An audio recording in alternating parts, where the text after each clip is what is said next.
అనంతపురం జిల్లాలో ప్రతి ఎకరాకు నీరందించడమే తన లక్ష్యమన్నారు ఏపీ సీఎం చంద్రబాబు.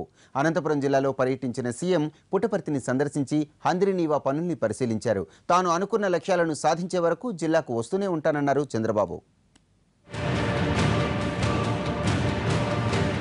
రాజమండ్రి నుంచి నేరుగా పుట్టపర్తి చేరుకున్న ఏపీ సీఎం చంద్రబాబు ప్రశాంతి నిలయంలో సత్యసాయి సమాధిని దర్శించి నివాళులర్పించారు. పుట్టపర్తికి మరింత ఆధ్యాత్మిక పరిమళాలు అద్దటానికి ప్రత్యేక ప్రణాళికను సిద్ధం చేస్తున్నామన్నారు ఏపీ సీఎం.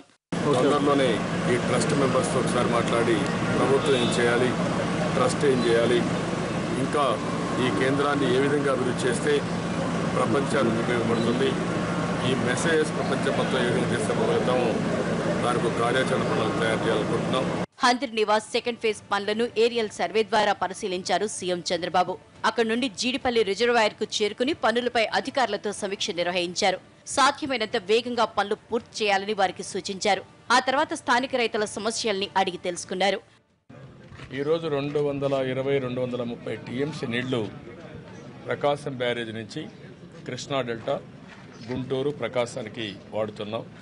ఆ నీళ్లు అక్కడ పొదుపు చేయగలిగితే ఇక్కడ హంద్రీనీవా ద్వారా, తుంగభద్ర ద్వారా ఆ నీళ్లు తెచ్చుకోగలిగితే రాయలసీమని సస్యశ్యామలం చేసే పరిస్థితి వస్తుంది. అనంతపురం జిల్లా పర్యటనని ముగించుకుని పుట్టపర్తి నుంచి నేరుగా హైదరాబాద్ చేరుకున్నారు ఏపీ సీఎం. రేపు ఉదయం 10 గంటలకు ఆంధ్రప్రదేశ్ కేబినెట్ సమావేశమవుతోంది. గోదావరి పుష్కరాల నిర్వహణతో పాటు స్మార్ట్ విలేజ్ హౌసింగ్ పై సబ్ కమిటీ సిఫార్సులు, హుదూద్ బాధితుల ఇళ్ల నిర్మాణంపై చర్చించనున్నారు. ఏపీలో 2 లక్షల నిర్మాణంపై కూడా ఏపీ మంత్రివర్గం చర్చించనుంది. మరోవైపు ముఖ్యమంత్రి చంద్రబాబు నాయుడు రేపు రాత్రి 1:20 జపాన్ పర్యటనకు బయలుదేరనున్నారు. 3 రోజుల పాటు జపాన్లో పర్యటించనున్న బాబు సాఫ్ట్ బ్యాంక్ చైర్మన్తో భేటీ అవుతారు. ఆంధ్రప్రదేశ్లో పెట్టుబడులపై చర్చిస్తారు. 8వ తేదీ రాత్రి తిరిగి హైదరాబాద్ చేరుకుంటారు చంద్రబాబు.